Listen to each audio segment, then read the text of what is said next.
নমস্কার বন্ধুরা, আবারও একটি চাকরি সংক্রান্ত খবর নিয়ে উপস্থিত হয়েছে। অবশেষে মুখ্যমন্ত্রীর নির্দেশে প্রাইমারি শিক্ষক নিয়োগ করতে চলেছে প্রাইমারি এডুকেশন দপ্তর। সেই সম্পর্কে আমরা বিস্তারিত জানব এই ভিডিও। মুখ্যমন্ত্রী মমতা বন্দ্যোপাধ্যায়ের নির্দেশ দিয়েছেন, যত পেন্ডিং চাকরি আছে তাদের অবিলম্বে এবং অতি দ্রুততার সাথে পরীক্ষা নিয়ে চাকরি দিতে হবে। এর মধ্যে প্রাইমারি শিক্ষকের কথাও বলা হয়েছে। প্রাইমারিতে 2017 সালের ফর্ম ফিল আপ করা হলেও 2020 সালের প্রায় শেষ হতে চলেছে, তাও পরীক্ষার কোনো নামগন্ধ নেই।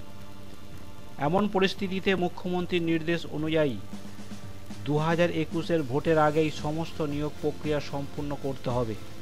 তাই চাকরি প্রার্থীদের জন্য এটি একটি অতি অবশ্য সুখবর বলা যাবে বলে মনে হচ্ছে।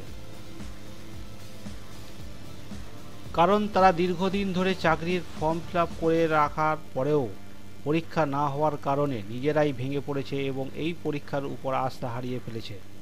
কিন্তু সরকারের এই নির্দেশের পর অবশ্য তাদের মুখে হাসি ফুটবে বলে মনে করা হচ্ছে। এদিকে জানা গিয়েছে 2017 সালে যারা বিজ্ঞপ্তি প্রকাশের পর আবেদন করেছিলেন তাদের আর নতুন করে আবেদন করতে হবে না। তবে নতুন করে যারা আবেদন করবেন এবং আগে যারা আবেদন করেছিলেন সবার পরীক্ষা একই দিনে একই সাথে হবে।